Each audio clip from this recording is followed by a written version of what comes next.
consistently in the early ones, but maybe hasn't won a race, compared to a pigeon that has won a race, but only not as often as another one that is consistent? And your question is to? Oh, just a panel. Okay. John Shea. I think the electronic timers has allowed us to see that consistency. Previously, you never had that electronic opportunity. I think a consistent pigeon over a whole season is probably better than a winner, because a winner will often be, if you actually go back, often that winner's only done that on that one day, and you finish the season, or maybe race it for 2 years, and you'll have it with, especially the distance bird, you'll have it with that bird and realise that it's been there 4 times in fed time, and you know you may have picked up a 3rd and 4th fed, and she's your 3rd bird, and we only paid 2 fed positions in the distance races, and she would have been 7th or 8th. And then you look at another long distance race she did, she would have been, you know, she was 3rd or 4th bird home, and again she would have been in the top 15. So I put a lot of emphasis on that. I always calculate my 3rd and 4th bird if they're close to the first 2 in the distance, and see what they would have got in the fed.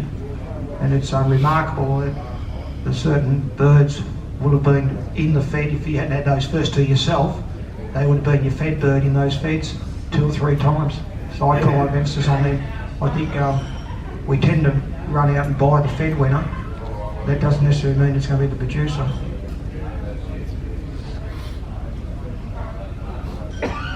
Thanks for that. Any other questions from the floor?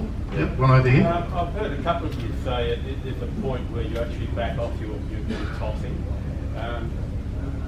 What do you expect the birds to be working the loft when you back that tossing off?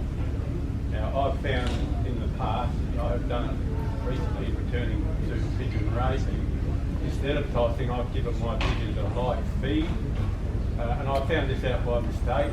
I just let them go because I'm sick of the falcons and seeing birds coming back smashed up, and I've seen them pull it off, coming and going for 2.5 hours with a light feed without tossing, and that was probably increased by doing the same thing on the following Saturday. It was something I do it every day. It was something I done in replacing a toss, giving a light feed and letting them go and watching them go. I've never ever seen pigeons fly like that. Yeah. So what was the question? Do you guys do that? Have you experienced A light feed before exercise, a small grain or something like that, do you mean? Once a week instead of tossing, and then letting them go, and how long would you? Loft work, you mean? Like light feed before loft work? Before letting them out. Okay. Any panel member like to respond to that?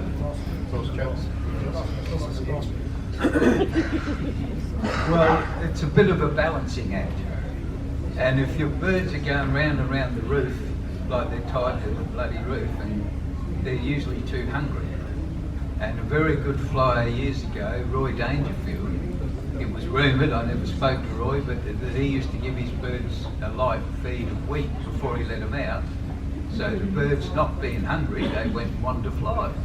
So I think we're sort of, by restricting their food, we're restricting their exercise. And that's another thing I'm far more relaxed on now. We were told that, you know, no pigeon ever needs more than 1.25 ounces and stand there and hand feed them, and when 2 or 3 go for a drink, you take the food away. Now I go inside and someone rings me up and I go out an hour later and the food's still there. I don't think it makes any difference. But what you're saying, Steve, I think that's just that because you've given your birds a feed, they weren't hungry, so they went off and enjoyed themselves. I think it's probably as simple as that. Any more questions? Yep. Yeah, I'd like to ask Dave whether you can share these skills truthfully with us. Through Steve Kersey, you mentioned you're a master of motivation for birds, and you mentioned about some room you've got, and birds make it into this room. Right, there goes a whole night.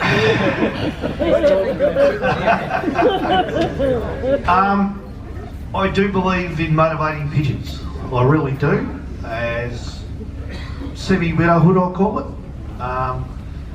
if you had the true Europeans here, they'd say it's not widowhood. So I call it Australian widowhood.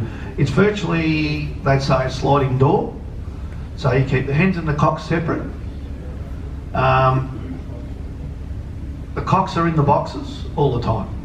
There's a lot of ways the Europeans do it.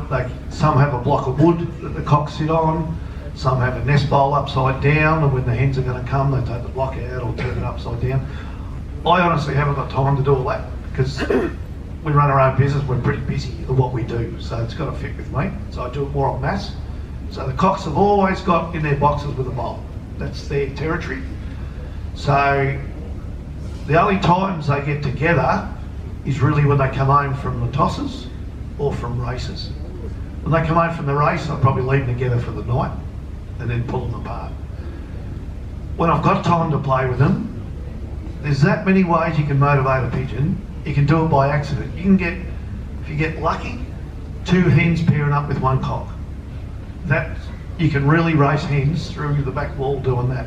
Getting the jealousy system with the hens, let one hen in with a cock, just when you're basketing, and let the other hen in, and take the other hen out so she thinks the other hen's there, stuff like that. The motivation really works that way. But motivation can even work with food. If you're keeping them hungry, which I don't agree with keeping the pigeons hungry, but people like to think you send them away hungry and they come home for the food. Well, that's motivation again. There's that many things motivation works with. That room that Stephen's talking about is virtually the door. It's virtually with the cocks going in. My father used to have what he called the motivation room. It was about 10 nest boxes that he would put the cocks and the hens in before basketing. Now, that does work really well, but I just haven't got time at this stage of my life. In a couple of years, I probably will start mucking around with that. But yeah, I do believe the motivation, as Greg touched on before, when they come out the unit, you want them to go straight home. Now, I have been tossing short, letting them go, and other people up to your place. I was tossing up there one day, and a couple of blokes that you fly against come and stood next to me, and I was letting a few go at the time. I was just having a coffee in my own little world, thinking how good's this, because where he is, it's up on a hill, and some blokes pulled up next to me, and they watched them go, and they said, I've never ever seen pigeons leave like this. I said, let your pigeons go, mate. It won't affect mine. Mine will go straight through yours. No, I said, let them go. So they let theirs go, and they went around and around and around. So I let a couple go, mine just went under them, and a couple more go over them. Then they went through them. It took theirs 10 minutes to go, and I'd nearly let all mine go, finished my coffee, said it was nice catching up with you. Because the pigeons want to get home. They're happy pigeons at home. You've got to make your pigeons happy at home. If they're not happy, in my opinion, it won't work. You can get pigeons flying to a perch. A hen can fly to a perch and it'll work perfect because that's a little area. Just don't go upsetting it too much. It all adds up, all different bits of motivation. The Europeans go overboard with the way they do it for spring. I don't think you have to go that far here in Australia because you haven't got all the people doing the spring. We're more across the board, but that's basically the way it works. But give me a ring one day and I'll bore you for an hour with it. By all means. Separated from day one. No, I don't. I have the hens and cocks together until nearly the first fed race. Because again, time restraints for me. I'm not saying it's the right way to go, but that's what I do. Through the club races, I've got them on eggs, on babies, just because I'm not there long enough to separate them. And they race super. And a few times I've thought about leaving them together for the whole season. But then you start to think, you haven't done too bad doing what you do, you better get yourself back on track because the feds start shortly. But even with that, they're racing the eggs and babies, that motivates them. I won a fed with a cock, was sitting on a baby, and I thought, oh, the baby might end up getting out of it, so I'll leave the head on it for the weekend. He come home, he won the fed, so I come home from the pigeon club half full, still got a ring on the baby. It was that big. Motivation, because he was starting to chase the hen to lay eggs again. It was motivation again. They were together all the time, so it can work in so many different ways. But I do think it's the way to go, but these other guys probably don't. And we're all up here for a reason, because we've had success. Everything works. How big are your boxes? They're not big. They're about 400. I guess about that. By that high? By about that deep. They're not overly big, but they're not overly small. I've seen some overseas a lot smaller, and they pack them in a lot tighter, which you can do. Thanks, David. It's true to say that there's many roads to Rome. There is. I heard you say that once It all works. at a talk. Everything works. Everything works. Exactly. So that's answered your question? Yeah. Any other questions? Well, we're still on motivation and form. Motivation and form related questions? No? All right, we'll move along then to feeding. It's an interesting topic. So we've established that it's all about good pigeons. What determines a good pigeon, the criteria around that. Super health, training, and now we talk about feeding. Is there anything that you do, and we'll pass along the panel members, start with you, John Chair.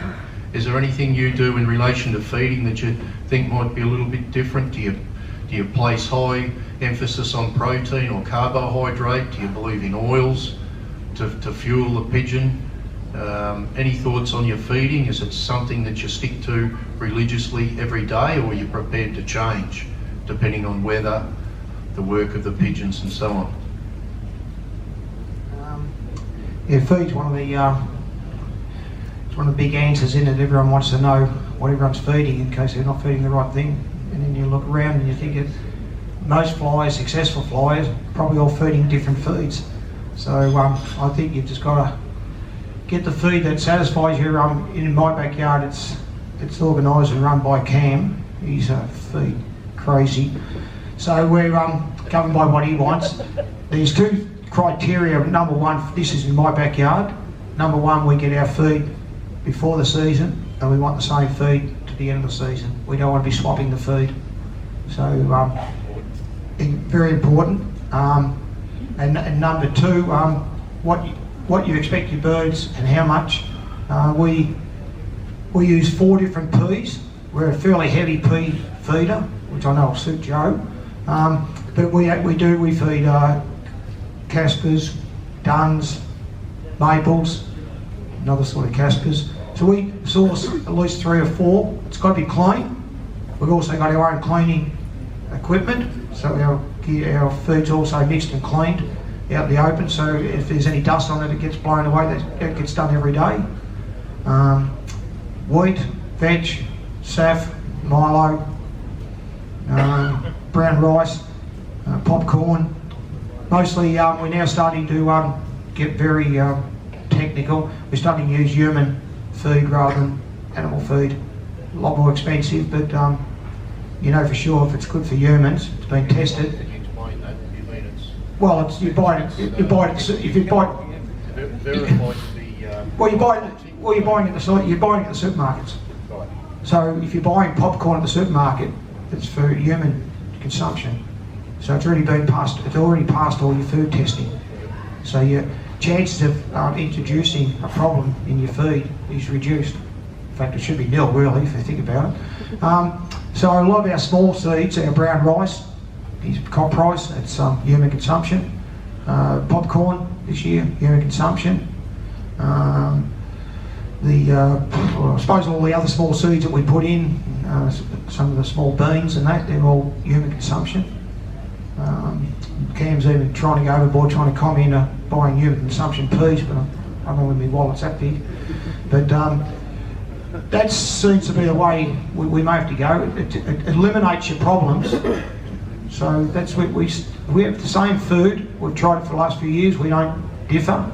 Our food is the same from when the babies are weaned, and they get the same food right through the end of the season. We're not into. I've been overseas that many times. I've looked at all their feed.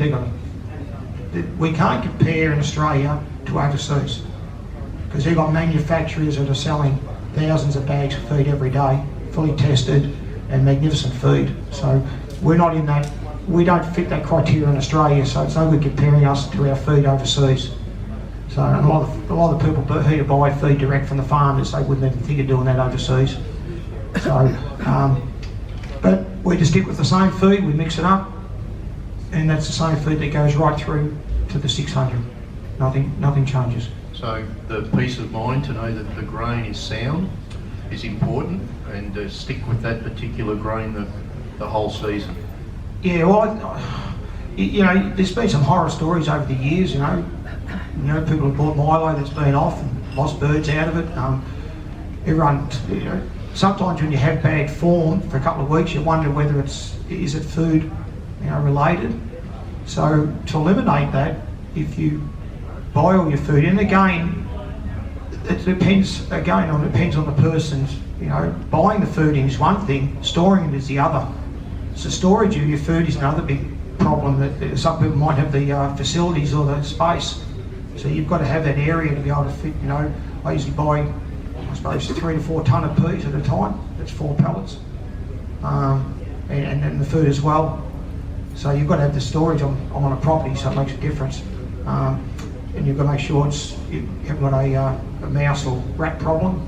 So they're the things that you've got to worry about when you do have a lot of grain. But we just keep the same feed from the word go right through. I think for us that's important. I basically use a high carb mix. I get it mixed before the season, enough to go the whole season, and that's pretty well what they get every day. I alter it, add a little bit, subtract a bit. As I think you had here yesterday, the long distance people were saying one person loves peas, one person doesn't like peas. I know the whiz Joe Denaro loves his peas. I'm not a big pea feeder, I've got to say. On the mix of my high carb, there might be 5% peas. I have got peas there that I can add if I feel that they need some more protein or peas in them. I concentrate up to 400 miles, so I'll state and claim here. These guys, they're the 500 and 600 whizzes. I'm not even interested in the 5 and 6, I hate to say. It's a good race, but the weather's better then, your kids are playing cricket. I've got a lot of other things in life to do, so I just stop. This year I had promised someone I'll fly it out. I didn't want to, and as it turned out, it didn't. Actually, I probably flew as well as I ever did in the 5 and 6 this year. The 6, I don't think I got one, and the 5, I think I got one about a day late. But yeah, so I'm not talking the long distance stuff, I'm talking what I do. So yeah, basically high carb. I do like to feed a lot of Milo with it as well. Probably on a Monday, I might add a little bit of depurative through it, lighten up a little bit Monday, Tuesday, but then start to bring them back on again later in the week. Oils and things, not really. The only oil I've probably used was a bit of hemp seed oil on it, tried it out. I didn't see a big difference. I like to think it was making a difference, but I don't know really. I keep it pretty basic there. The subject's feeding, but the biggest thing is have a dry pigeon loft, get good pigeons and feed good food, and the rest will just happen. You can kid yourself. Years ago everyone went antibiotic mad. They seem to have woken up, but that's not really the way to go. I don't use them, I'll state that too. One stage I kept saying to people, what you spend on antibiotics, go and buy one decent stock pigeon with what you spend on antibiotics, and then you'll realise it was the pigeons all the time. That's what I honestly think. But you could get the 4 of us here, feed completely different. Some get scientific, and then on Saturday, he'll win it this week, I'll win it next week, he'll win it the next week, and John will win it the next week. And you say, well, you all feed different. It does. It's the actual fly that knows a pigeon that thinks they know what they want. So yeah, that's what I do with the feeding. Mine's pretty simple, 5 grains, wheat, peas, maize, milo and saf. So that works out about 20% each. The only time I change it, if there's constantly peas left, I might take a tin of peas out. If there's constantly wheat left, I might change that a little bit. But basically they just get the 5 grains. That's all year. My argument is if you had Winks and you fed, and Waller, when he was training, you fed 8 tins of oats and you cut it back to 7, I think she'd still win. So I don't think it's that important. I think if you're feeding good, clean, healthy food, just as the other blokes have stated, and your birds are healthy, which John stated, and I've had huge problems with that in the last couple of years. Drove me mad trying to work out what it was, and in the finish I don't even know what it was. I've tried that many bloody things, I wasn't sure in the finish. But healthy birds, good food. I'm probably lacking something in my feed where they may need some multivitamins. I speak to Colin Walker, I drive him batty, and he thinks that what I'm doing is correct, but he recommends that I should feed a multivitamin once a week. And he's got 2 available and he alternates them every week. But basically, just good, sound, clean food and good pigeons. I'm a little bit different than everybody else. I don't feed any Milo at all. Over the 40 odd years I've been around pigeons, every time feed was diagnosed as being bad, I reckon 90% of the time it was Milo. So about 20 odd years ago I just eliminated Milo completely, and have never fed it since. And I did speak to a feed expert, and it was a she, and she informed me that the difference between Milo and wheat was rather minute. There wasn't much in it. So I thought, well, it didn't hurt to feed no Milo. So, and I haven't. But just to clarify, my stock birds obviously get different feed than the raised pigeons. My stock birds only get peas, wheat and safflower, nothing else. For the entire year, once they're in the stock loft, that's all they ever see, peas, wheat and safflower.